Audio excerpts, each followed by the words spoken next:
상당 부분 이제 오픈돼 있어요. 지금은 교육 콘텐츠나 여러 가지가 없지 않아요. 다 있지만 무엇을 해야 될지 모르죠. 방향, 통찰이 필요한 시대인 거예요. 자료가 없잖아요. 예전에는 자료를 소수의 사람들이 그거를 독점해가지고 그걸 오픈 안 해서 문제인데 지금은 자료는 많은데 어떻게 해야 될지를 모르는 거예요. 그런 부분에 대해서 통찰이 좀 필요하다. 그래서 이렇게 좀 하면 좋겠고, 우리는 어떻게 할 것이냐 그러면 저는 이렇게 생각합니다. 인공지능을 계속 살려면 인공지능을 알아야 되는데 인공지능을 아는 건 사람을 아는 거예요. 세상을 아는 거예요. 세상이 어떻게 되는 변화에 따라서 인공지능이 변화할 것이고 사람이 어떻게 반응하는 거에 따라서 인공지능이 이식될 거예요. 그래서 결국은 우리가 독서라는 것을 단순히 그렇게 보지 마시고 세상에 대해서 이해하고 인간에 대해서 이해하는 것으로서 우리가 이해한다면 굉장히 큰 인사이트를 얻을 수 있다고 저는 생각합니다. 좀 했으면 좋겠습니다. 또 있을까요, 질문이? 제가 안 한 거 있나요? 다들 답이 되셨는지 모르겠어요. 네. 이분이 독서를 많이 한 분이기 때문에 상당한 것이 있고 그리고 좀 배울 것이 많이 있어요. 하지만 이제 이런 부분을 좀 나눠야 되는 건 아셔야 돼요. 이거에 대해서 설명한 책이 뭐 별로 없잖아요, 그렇죠? 하지만 중요한 건 이거를 설명하는 것이고 저는 여기에 초점을 맞춰서 제가 설명하고 기업들을 상대해서 이야기하려고 많이 준비를 하고 있어요. 하시면 좋겠습니다. 네. 제가 이제 이 책을 읽으면서 이제 교육적인 부분에 있어서 그 책을 좀 보면서 했던 게 뭐냐면 이지성 작가가 얘기하는 그 독서라든지 인문학적인 교육을 했던 거는 과거 역사적으로도 그렇고 지금 현재 뭐 빌 게이츠나 스티브 잡스나 이쪽에서 봤을 때도 그들의 부모가 재력적인 부분, 경제적인 능력이 갖추어졌거나 더군다나 인문학적으로 그들의 부모가 기본적으로 그 세계관이나 이런 거를 가지고 있는 상태에서 자란 사람들이지 않았는가. 그렇다면 이제 저 같은 경우는 평범한 대한민국의 서민이나 중산층이 인문학에 대해서 얼마나 준비가 돼 있었나 그럴 텐데 이 책에서 하면 그 자녀들도 그렇게 해야 미래를 준비할 수 있다는데 세상을 바꾸거나 아니면 그 어느 정도까지 이루려면 거의 제가 이제 이 책을 보고 느꼈던 거는 뭐냐면 이건 천재가 돼야 된다. 너무 높은 점이 너무 높다. 네, 거기까지만 하고 오늘 마치면 좋겠는데요. 시간이 없어서 딱 한 얘기 드릴게요. 네, 설명하세요. 다음에 봬요. 교육의 목표를 너무 높이 잡으면 안 돼요. 상위 클래스에서 배우면 안 된다고 생각합니다. 지금은 천재만 돼야 되냐, 다 인문학 교육 한 사람들만 써야 되냐, 그렇지는 않다. 지금은 이게 창조적 상상력이라는 거는 그 중에 우리가 대부분은 뭐냐면 이게 새로운 것을 만드는 게 아니고요.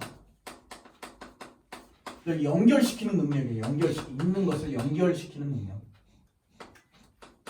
이거를 창조라고 생각하면 돼요. 연결에 초점이 있어요. 학제 간의 연결, 여러 가지 통합 이런 것들이에요. 다음에 그 읽게 될 거예요. 우리가 좀 그런 책들을 읽게 될 거예요. 연결에 초점이 있어요. 그러니까 우리가 할 수 없는 걸 할 수 없잖아요. 당장 유학을 보내거나 여기서도 기계를 다 끊으라 그러는데 저희 못 해요. 이거 끊으면 걔들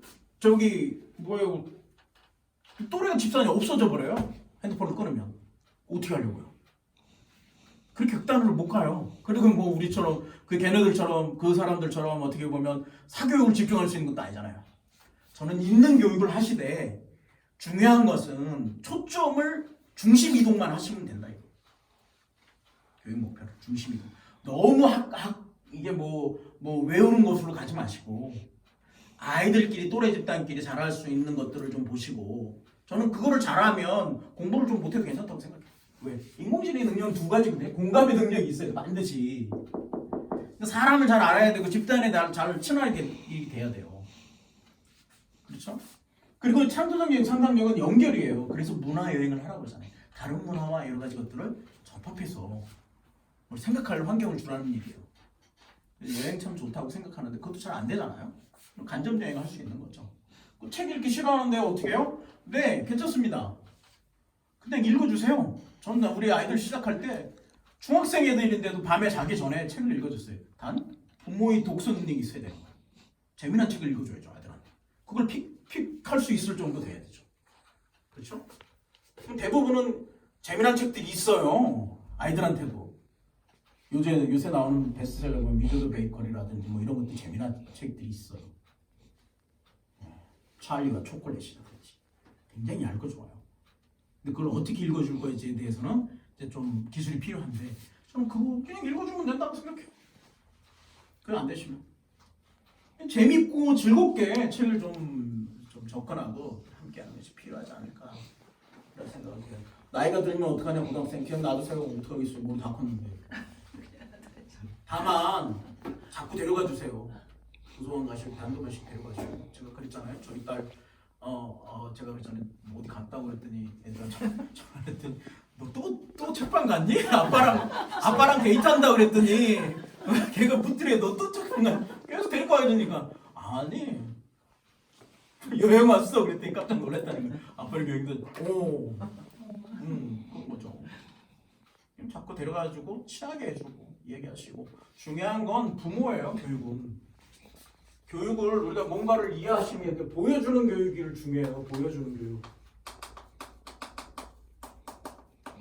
직접 하는 것도 중요하지만 결국 부모가 책을 읽지 않는데 아이들 보고 책을 읽으라? 넌센스죠. 부모가 재미있게 읽고 그것을 요약하고 얘기해서 아이들한테 얘기해 주는 거야. 오늘 에이트를 봤더니 인공지능이라는 게 있다는데 너 어떻게 생각하냐 보면서 야 앞으로 세계가 만만치 않더라 뭐 이런 것도 얘기하고 너 인공지능에 대해서 어떻게 아냐 물어봐주고 내가 이야기했던 거 아는 것도 참 설명하는 얘기죠. 물론 쉽지 않습니다.